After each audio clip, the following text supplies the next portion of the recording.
Hello বন্ধুরা, আমি হলাম সয়েল পলিউশন বা মাটি দূষণ। ভাবছেন আমি নিজের কথা কেন আপনাদের বলতে এলাম? ভিডিও শুরুতেই আপনাদের একটা মাইন্ড ব্লোয়িং ফ্যাক্ট জানাই।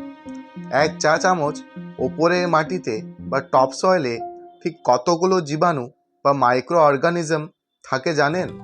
প্রায় 600 কোটি। কিন্তু গ্লোবাল ওয়ার্মিং আর আমার দূষণের দাপটে এই বিশাল ইকোসিস্টেম আর চরম বিপদে। আজকের ভিডিওতে আমি আপনাদের জানাবো কিভাবে আমি আপনাদের ক্ষতি করছি আর ঠিক কী সুপার ট্রিক্স ব্যবহার করে আপনারা আমাকেই মাটি থেকে চিরতরে মুছে ফেলতে পারেন। তো চলুন শুরু করা যাক। আমার জন্ম কিভাবে হয় বা আমি আসি কোথা থেকে? মূলত দুটোভাবে আমি এন্ট্রি নিই, পয়েন্ট সোর্স আর ডিফিউজ সোর্স।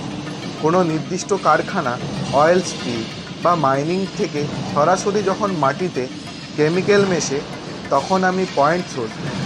আর হাওয়া বা বৃষ্টি জলের মাধ্যমে যখন আমি অনেক বড় জায়গা জুড়ে ছড়িয়ে পড়ি তখন আমি ডিফিউজ পলিউশন। অবশ্য কখনো কখনো আমি ন্যাচারাল বা প্রাকৃতিকভাবেও আসি, যেমন আগ্নেয়গিরি থেকে বা মাটির ভেতরে পাথর থেকে আর্সেনিক বেরোলে। কিন্তু সত্যি কথা বলতে কি, আমার আসল বেস্ট ফ্রেন্ড হলো মানুষ। আপনাদের অতিরিক্ত অ্যাগ্রোকেমিক্যাল, রাসায়নিক সার, প্লাস্টিক আর হেভি মেটালস হলো আমার মূল শক্তি। আমার ক্ষতিকর দিকগুলো জানলে আপনারা শিউরে উঠবেন।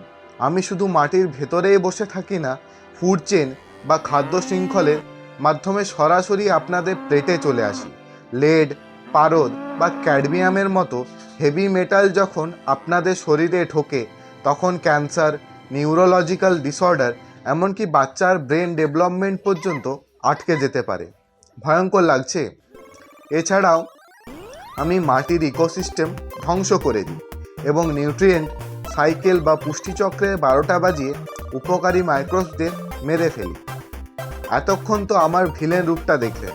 এবার বলি আমাকে হারানোর কিছু সুপারহিরো রেমেডিজের কথা। বায়ো রিমিডিয়েশন। কিছু মাইক্রোবস বা ব্যাকটেরিয়া আছে যারা সিউডোমোনাস বা ব্যাসিলাস, যারা আমাকে সোজা গিলে খেয়ে বা মেটাবোলাইজ করে মাটিকে পরিষ্কার করে দেয়।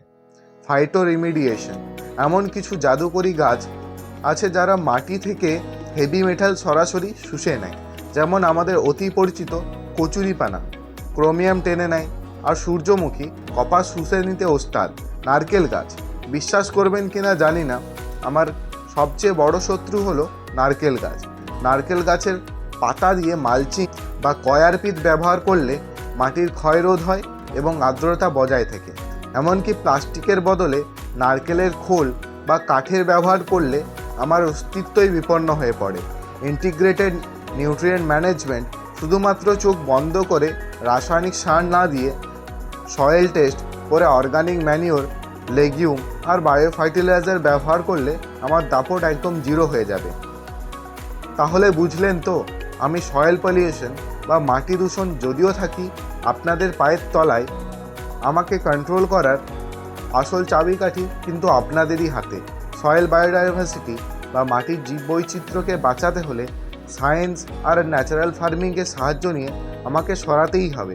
ভিডিওটা ইনফরমেটিভ লাগলে অবশ্যই লাইক করুন, বন্ধুদের সাথে শেয়ার করুন আর চ্যানেলটা সাবস্ক্রাইব করতে ভুলবেন না। দেখা হচ্ছে পরের ভিডিওতে নতুন কোনো সায়েন্স ফ্যাক্ট নিয়ে। ততক্ষণের জন্য ভালো থাকবেন এবং মাটিকে ভালো রাখবেন।